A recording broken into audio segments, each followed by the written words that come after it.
Yo, yo, yo. Got a RSX. Alright, so I got the clock spring back here still hooked up. What you do is,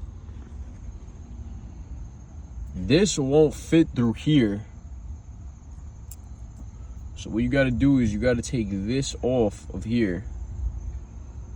So this goes on here like this. And what you do is you take oh no, this goes on here like this, right? It goes on here like this.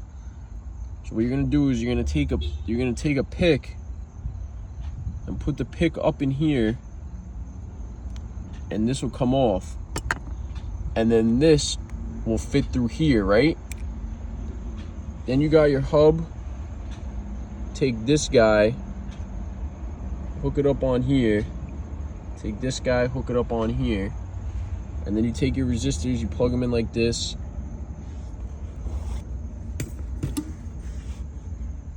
And then where's the wheel at?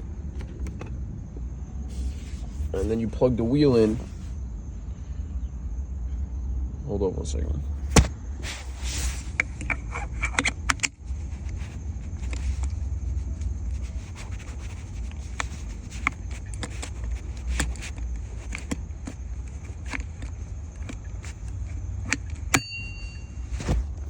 And you got your wheel, right? And that's it.